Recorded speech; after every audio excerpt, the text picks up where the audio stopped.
Cette scène de la parabole du fils prodigue, relatée par l'évangéliste Luc, a inspiré Rembrandt, qui en a fait une œuvre très dense, dotée de différentes clés de lecture, dont celle de sa biographie. Rembrandt est né en 1606 aux Pays-Bas, dans une famille aisée. Il va rapidement se consacrer au dessin, à la gravure et à la peinture.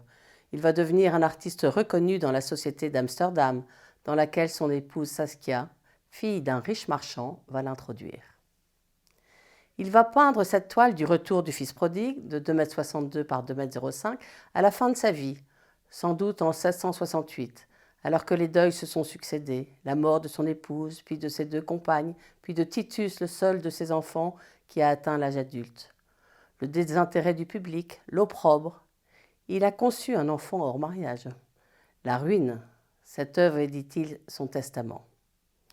Quand on regarde cette toile, l'œil est d'abord attiré par le groupe central qui représente le Père miséricordieux, accueillant son fils perdu. Les couleurs sont chaudes, le rouge et l'or sur un fond plus sombre dans les bruns. Rembrandt est un héritier indirect du Caravage et réinterprète le clair-obscur. La patte du peintre est nerveuse, profonde et n'a pas de côté lissé. Le père se penche pour relever le fils. Il cherche à se mettre à sa hauteur. Le dos s'arrondit, le mouvement est enveloppant. Les mains se posent sur ce fils. Regardons ces mains, étonnantes. L'une, forte, large, aux doigts carrés, accroche fermement l'épaule du fils. Une main qui protège et intègre. L'autre, légère, fine, fuselée, vient effleurer tout en douceur cet enfant repenti et console. Les 2 couleurs de cet amour divin, féminin et masculin. Toute cette scène est nimbée d'un amour miséricordieux envers cet enfant en si mauvais état, qui revient humblement implorer le pardon. Il est accueilli dans le sein paternel. Il pénètre à l'intérieur de ce manteau, au creux de ses entrailles. Souvenons-nous qu'en hébreu, le même mot définit entrailles et miséricorde. Du fils, on ne voit quasiment que le dos. En premier plan, ses chaussures usées, ses vêtements sales et déchirés, et son crâne rasé en signe de repentance. Mais cette scène n'est pas vraiment centrale. Le regard est attiré aussi par ce groupe d'hommes séparés du groupe central par une ligne. Ces hommes sortent de l'ombre et regardent. Qui sont-ils ?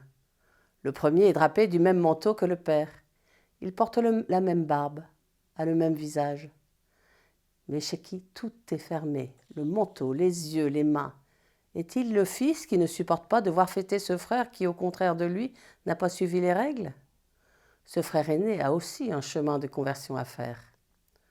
Ce personnage est-il un pharisien, rigide et fermé, une canne à la main, se disant représentant la loi divine, alors que chez le Père tout est rond?